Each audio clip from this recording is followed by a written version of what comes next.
right, y'all, let's get into these results. 7 days later, what do we have? So, as you can see, we moved in weight from 162.2 to 161. So, that is 1.2 pounds released in 7 days.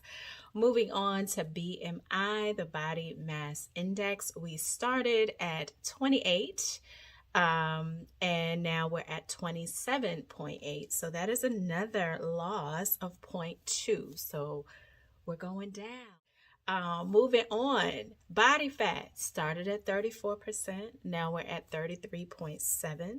So that's a 0.3 percentage point release, which is great. Still obese, but more to come.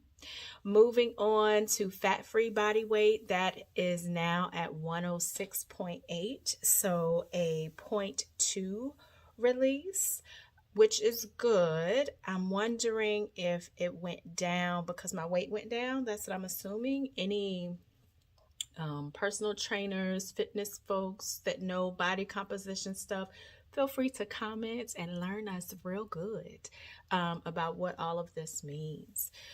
Now, moving on to subcutaneous fat, started at 30.2% and moved on to 30% even. So another release of 0.2%.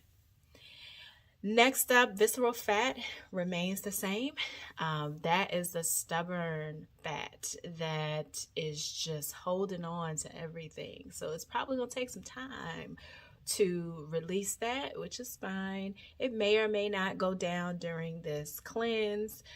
So we'll see what happens.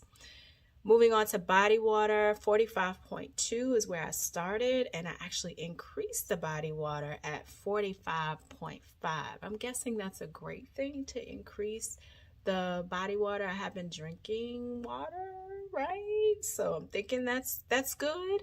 It's green. So skeletal muscle started out at 38.4. So I gained 0.2 percentage points. So that strength training, I think paid off with my little 7-pound weights. You should have seen me. You know, I was in the shower looking at my arms like, is that some cut? Is that some cut happening? Is that some definition happening after the first exercise? But I digress because I'm going to celebrate me. Moving on to muscle mass. 100.6 is where we started. 7 days later, we're at 100.4. So that kind of contradicts skeletal muscle mass a little bit. I'm not sure what that means, but I went up in skeletal muscle mass went down by 0.2. So I don't know. Bone mass 6.4 stayed level. Protein stayed level. BMR actually decreased to it was at 1418 kcal, and now it's moving to 1415 kcal. Still good because of the green, so we'll be happy there. But this metabolic age, all right, she is not moving. I can't expect for things to change in 7 days. You know, I'm going to have to put in the work. But this metabolic age, Rinpo, is getting on my nerves. I want it to decrease.